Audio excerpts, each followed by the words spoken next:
Hello friends and welcome back. दोस्तों, हमारे channel में आप सबका फिर से स्वागत है। फ्रेंड्स, अपने पिछले वीडियो में हमने प्रोग्रामेबल लॉजिक एरे यानी PLA के बारे में बात की थी और आपको ये बताया था कि किस तरीके से PLA में एक स्टैंडर्ड प्रोग्रामेबल लॉजिक एरे में और गेट्स की और एंड गेट्स की एरेज होती हैं जो कि दोनों ही प्रोग्रामेबल होती हैं, जिन दोनों को हम प्रोग्राम कर सकते हैं। दोस्तों, नेक्स्ट टाइप का जो PLD यानी कि प्रोग्रामेबल लॉजिक डिवाइस है, पहले दो की हम बात कर चुके हैं, ROM और PLA। अब बात करते हैं तीसरे टाइप के प्रोग्रामेबल लॉजिक डिवाइस की, जिसको कहा जाता है प्रोग्रामेबल एरे लॉजिक यानी कि PAL। दोस्तों, प्रोग्रामेबल लॉजिक एरे और प्रोग्रामेबल एरे लॉजिक, इन दोनों की कंस्ट्रक्शन, बेसिक कंस्ट्रक्शन जो है वो रिलेटिवली काफी मिलती जुलती है एक दूसरे से। डिफरेंस ये होता है दोस्तों इन दोनों में, सबसे पहला डिफरेंस और सबसे मेजर डिफरेंस, कि प्रोग्रामेबल लॉजिक एरे में जहां हमने देखा था PLA में, जहां पे कि एंड गेट्स की एरे और गेट्स की एरे ये दोनों ही प्रोग्रामेबल थी, प्रोग्रामेबल एरे लॉजिक में PAL में सिर्फ और सिर्फ एंड गेट्स की एरे ही प्रोग्रामेबल होती है। और गेट्स के जो इनपुट्स होते हैं वो प्रोग्राम नहीं किए जा सकते, वो फिक्स होते हैं। ये जो कंस्ट्रक्शन वाला इतना सा जो डिफरेंस है दोस्तों, इसी वजह से PLA का काम करने का तरीका PAL से या प्रोग्रामेबल एरे लॉजिक से बहुत अलग होता है। इनकी प्रॉपर्टीज अलग होती हैं, इनके अपने अपने बेनिफिट्स और अपने अपने कुछ शॉर्टकमिंग्स भी होती हैं, जिसकी वजह से अलग अलग एरियाज में इनका एप्लीकेशन पॉसिबल होता है।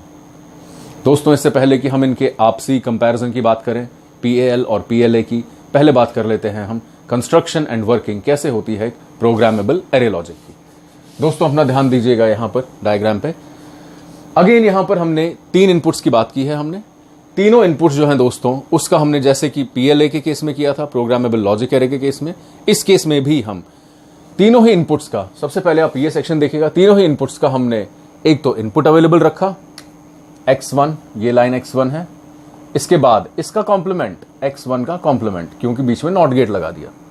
अगेन X2 भी अवेलेबल है और through this not gate X2 का कॉम्प्लीमेंट भी अवेलेबल है। सिमिलरली X3 भी अवेलेबल है यहां पे और through this not gate X3 का कॉम्प्लीमेंट भी अवेलेबल है। उसके बाद दोस्तों अगेन 4 नॉट गेट्स, जिनको 4 एंड गेट्स, जिनको मैं नाम दे देता हूं 1, 2, 3 एंड 4, और 2 और गेट्स 1 एंड 2। अगेन दोस्तों, ये जो क्रॉस है यहां पर, ये जो आप देख रहे हैं, ये सिंबलाइज करता है, ये रिप्रेजेंट करता है कनेक्शन को, प्रोग्रामिंग को। इसका मतलब ही है कि किस किस एरिया में हमने कनेक्शन दिए हुए हैं, कौन कौन सा इनपुट जा रहा है इन गेट्स को। फॉर एग्जाम्पल, जैसा कि मैं बता चुका था पिछली वीडियो में, यहां फिर रिपीट कर रहा हूं, ये लाइन जो आप इंटरसेक्शन देख रहे हैं, ये वाली, यहां पे कोई क्रॉस सिंबल नहीं है, मींस इन दोनों लाइंस के बीच में कोई कनेक्शन नहीं है, यानी यहां पर इस लाइन का कोई इनपुट नहीं जा रहा है गेट में। कौन सा इनपुट जा रहा है? जहां पर हमने क्रॉस दिया हुआ है। यानी गेट नंबर 1 में इनपुट दोस्तों क्या होगा, ये देखिएगा। पहले हम बात करेंगे कि हमारे ये जो यहां पर मैं ये 4 पॉइंट्स आपको दिखा रहा हूं, A, B, C और D, इन 4 पॉइंट्स पे हमारे पास एंड गेट की वजह से क्या क्या आउटपुट्स अवेलेबल होंगे। सबसे पहले गेट नंबर 1 की बात करते हैं दोस्तों। इनपुट जा रहा है गेट नंबर 1 में, 3 इनपुट जा रहे हैं, पहला ये, दूसरा ये, तीसरा ये। यानी पहला जा रहा है X1 एज इट इज, इसकी इसी लाइन से, X1 लाइन से ही हमने एक कनेक्शन उठा लिया।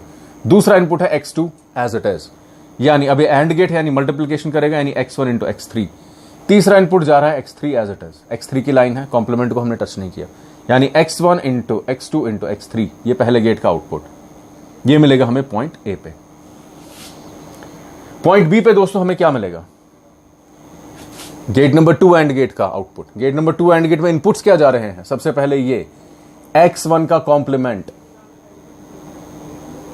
दूसरा X2 का कॉम्प्लीमेंट, ये देखिएगा नॉट गेट से निकल रहा है X2 का कॉम्प्लीमेंट, ये इनटू फंक्शन इसलिए क्योंकि एंड गेट है। नाउ पॉइंट नंबर C, इस पॉइंट पे क्या अवेलेबल होगा दोस्तों? इस गेट का आउटपुट, गेट नंबर 3 का, इनपुट्स पर डिपेंड करेगा। इनपुट्स हैं 3, पहला है X1 का कॉम्प्लीमेंट, ये वाला पॉइंट, X1 कॉम्प्लीमेंट की लाइन का ये कॉम्प्लीमेंट, यानी X1 complement into X2 as it is, ये वाला point, then this X3 as it is, X3 का कॉम्प्लीमेंट नहीं, यानी X1 complement into X2 into X3, ये अवेलेबल होगा C पॉइंट पे।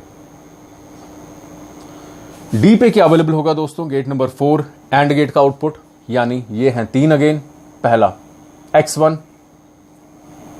As it is into X2 as it is, इनका X1 into X2, then x3 complement, ये वाला point,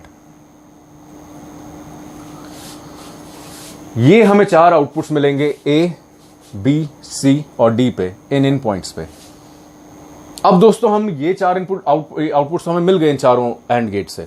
यहां मैं बता चुका था कि प्रोग्रामेबल एरे लॉजिक में और गेट जो होते हैं ये प्रोग्रामेबल नहीं होते, ये फिक्स्ड होते हैं। यानी जो ये आउटपुट्स यहां से आएंगे इनमें से हम सेलेक्ट नहीं कर सकते कौन सा आउटपुट कहां जाएगा, बल्कि ये प्रीफिक्स्ड है। इनमें आपको याद होगा जैसे कि हमने पीएलए की बात कर रहे थे, थ्रू अगेन क्रॉसेस हमने दिखाया था कहां कहां पर हम कनेक्शन करते हैं, कहां कहां उसको हम रिप्रोग्राम भी कर सकते हैं, चेंज भी कर सकते हैं। यहां पर ऐसा नहीं होता क्योंकि इसके आउटपुट्स फिक्स्ड हैं। क्यों? क्योंकि और की जो एरे है ये फिक्स्ड है, ये प्रोग्रामेबल नहीं है। खाली एंड की प्रोग्रामिंग हो सकती है पीएल में।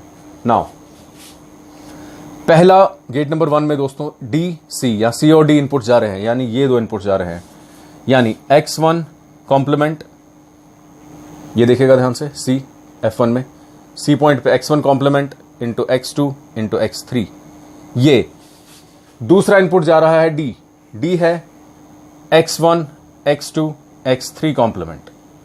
बट क्योंकि और गेट है इसलिए इन दोनों इनपुट्स का क्या होगा, सम।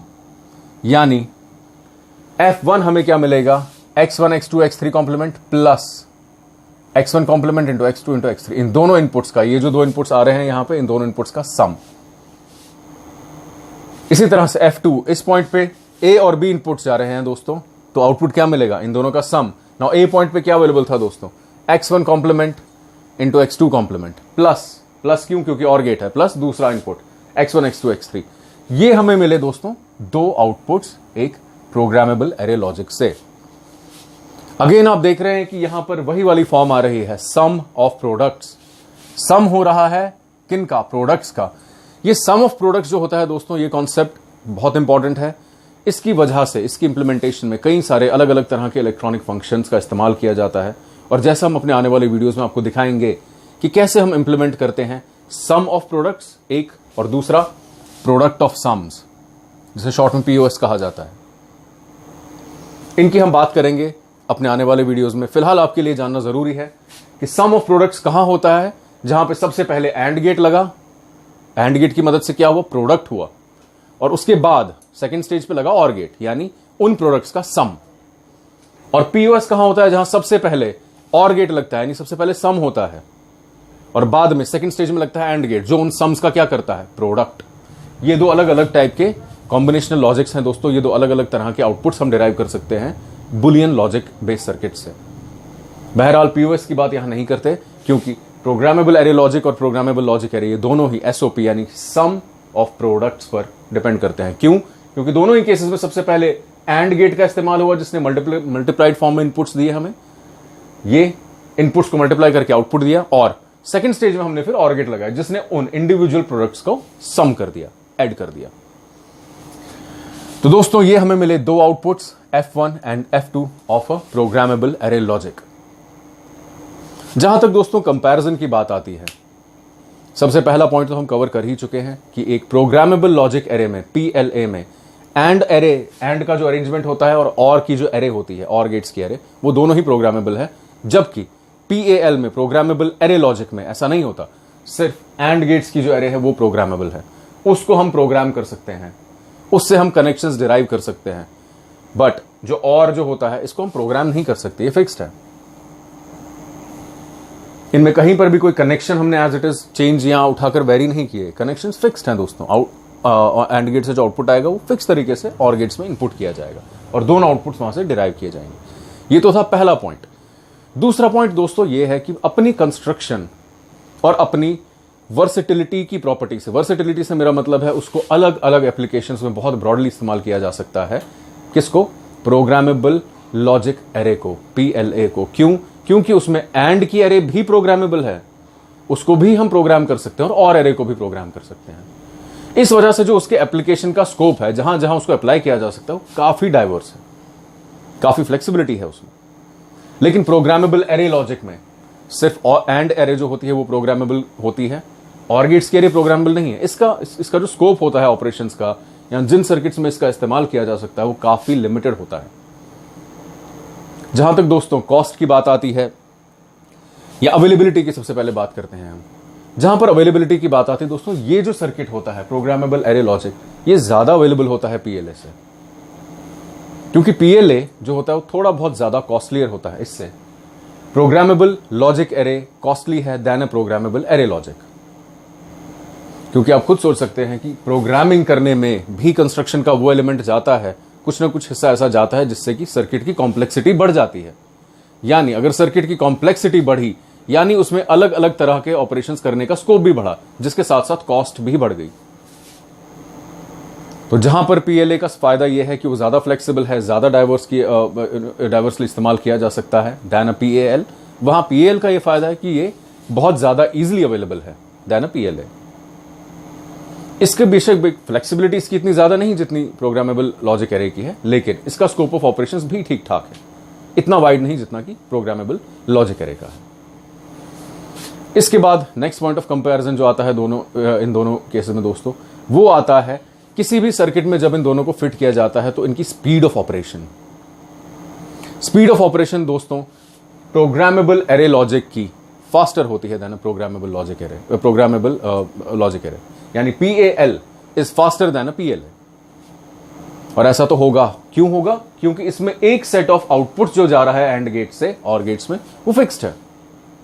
इसमें हमें प्रोग्राम करने की जरूरत नहीं पड़ती, क्योंकि प्रोग्राम करने का ऑप्शन है ही नहीं बाकी और गेट्स के एरे को। तो दोस्तों ये था broad definition, broad comparison and broad scope of operation जो हमने बात की पीएलएस की और प्रोग्रामेबल एरे लॉजिक्स की, यानी PLA and PAL. ROM, PLA और पीएएल, ये तीनों ही आपस में मिलकर बनाते हैं दोस्तों प्रोग्रामेबल लॉजिक डिवाइसेस।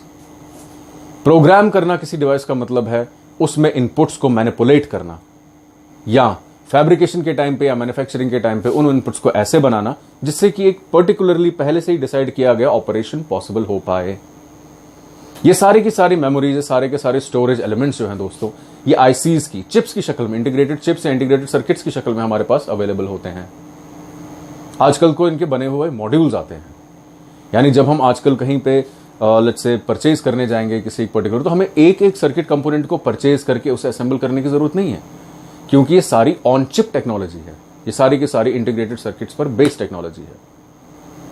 और ये सारे के सारे कॉन्सेप्ट, जहां हमने पहले गेट्स की बात की, उसके बाद हम मेमोरी की बात कर रहे हैं, इसके बाद हम और बात करेंगे आगे दोस्तों अपने अगले वीडियोस में मल्टीप्लेक्सिंग और डीमल्टीप्लेक्सिंग की, कि मल्टीप्लेक्सर सर्किट क्या होते हैं, डीमल्टीप्लेक्सिंग क्या होती है, इनकोडिंग, डीकोडिंग, ये सारे के सारे कॉन्सेप्ट्स हम डिस्कस करेंगे, क्योंकि ये सारे के सारे कॉन्सेप्ट्स इंटीग्रेटेड सर्किट्स की तरफ बढ़ने वाला हमारा एक एक कदम है।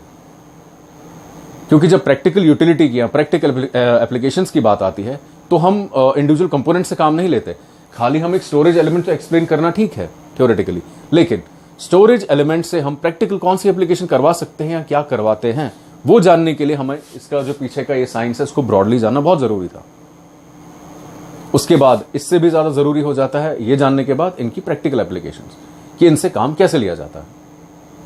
तो दोस्तों इसके बाद के जो हम कॉन्सेप्ट्स कवर करने वाले हैं वो और एक इन डेप्थ स्टडी होगा, अलग अलग तरीके से हम इनपुट्स को कैसे मैनिपुलेट करते हैं, चेंज करते हैं, ऐड करते हैं, और क्या आउटपुट्स हम डिराइव करते हैं, और अल्टीमेटली हम सर्किट आउटपुट से अपना काम, अपनी एप्लीकेशन की मदद से हम पूरे सर्किट को कैसे ड्राइव करते हैं।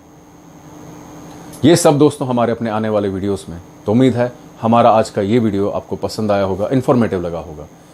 अगर स्टोरेज, मेमोरी या इससे प्रीवियसली डिस्कस कोई भी टॉपिक हो दोस्तों, किसी के बारे में भी आपको मन में जरा सा भी डाउट हो, कोई सवाल हो कहीं, तो नीचे कमेंट्स में जरूर लिखिएगा, उसका उत्तर देने में हमें बेहद खुशी होगी।